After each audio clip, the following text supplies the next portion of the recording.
So in this episode I want to talk about the engine and the drivetrain for the track car. Initially, of course, I started out with the car.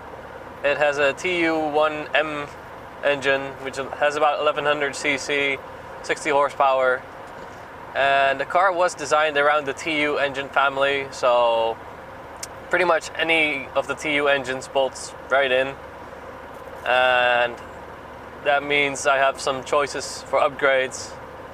And I think one of the most powerful TU engines that was made is the TU5 J4 engine, which has officially about 120 horsepower and unofficially probably about 130. So the engine is now in place under the car.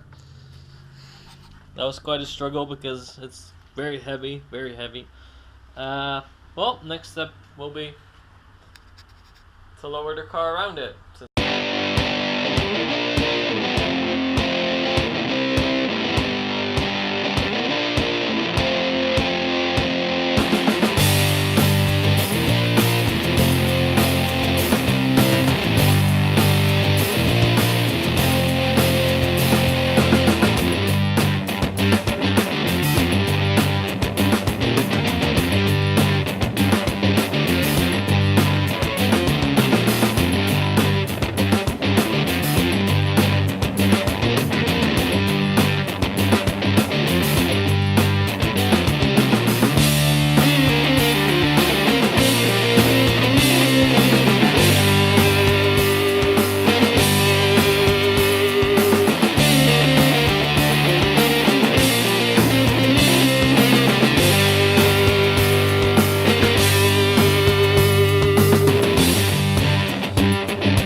So the engine is in place. It's now held on by 2 out of the 3 engine mounts, so it's not entirely attached just yet.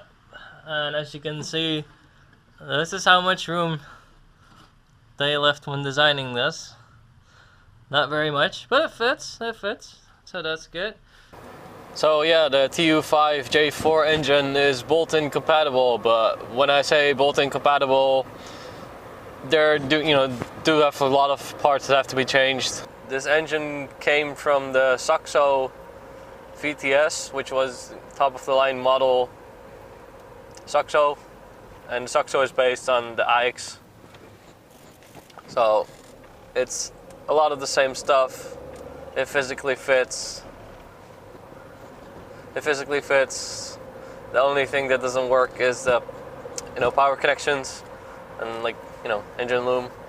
So I modified the engine loom and I modified the car's loom to match, and that means I now have electric speed indication and lots of extra sensors for the dashboard, all wired into the loom.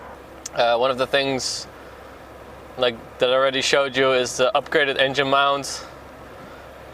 Just make sure the engine mount is stiffer so the engine doesn't move around as much with the increased amount of torque that it has.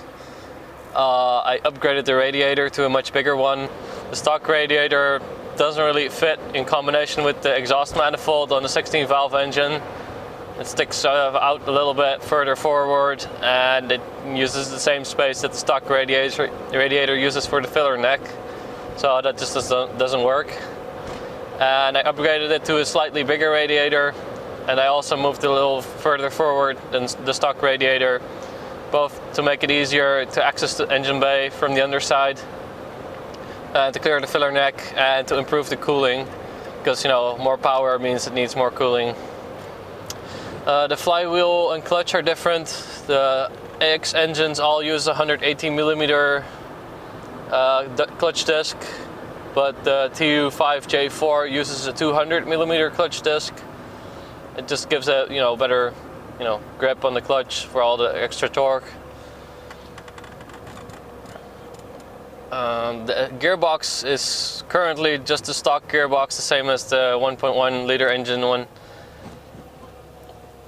But I do have plans to upgrade that in the future for one that can handle more torque and has a limited slip differential. The exhaust itself is upgraded to one with slightly bigger diameter. For the exhaust manifold, I used a 4-2-1 branch manifold. This is actually a 4-2-1 manifold, and I wrapped it in exhaust wrap, mostly because this just keeps a little extra heat out of the engine bay. I skipped over this bit because this is like the bit that gets exposed to water, oil, road, dirt. So yeah, like that's the kind of stuff you don't want on your exhaust wrap, so I kept it until here.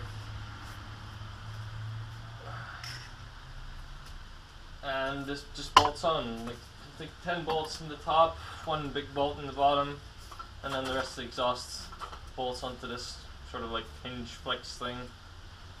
One of the other things that's often overlooked is the fuel pump. The system is not very closed loop, so it does not keep track of the actual fuel pressure, but it does expect a higher fuel pressure than the stock 1100cc engine. The 1100cc engine uses about 2-bar fuel system, and the new 1600cc engine uses a 3-bar fuel system. So I swapped out the fuel pump, and job done. The donor car's engine did not come with the stock air intake filter box thing, so I had to improvise a bit, and I used an elbow and a T-piece to connect the crankcase ventilation to the intake manifold, and then I put on a cone filter because they're cheap, they're washable, and at least it's better than running no filter at all. Something that also happened before I actually started videotaping everything for YouTube was that the engine, pretty much the donor engine was blown. It just had massive crankcase, pressure, and it just, didn't work very well.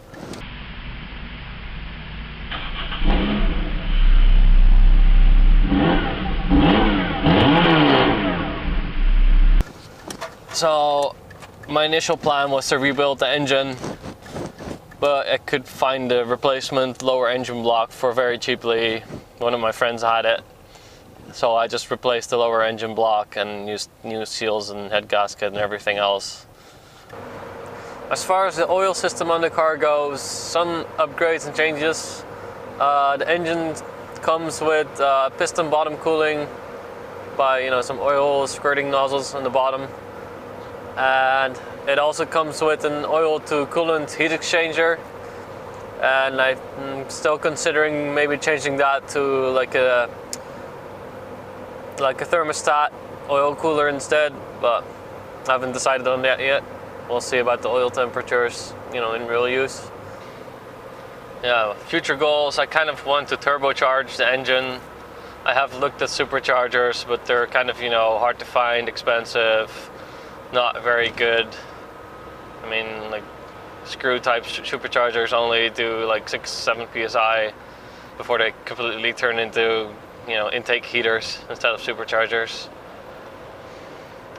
And yeah, so I'm probably gonna go with turbocharging.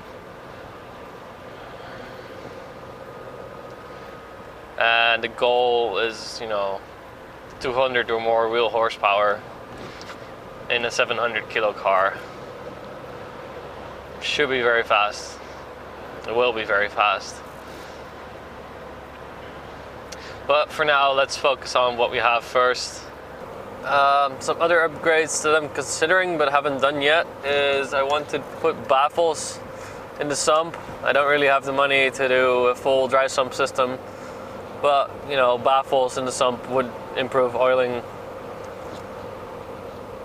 And another issue this engine has, even after I rebuilt it, the crankcase pressure is still vented through a pretty small hole, and I am considering upgrading the whole ventilation system with, you know, more holes, bigger hoses, that kind of stuff.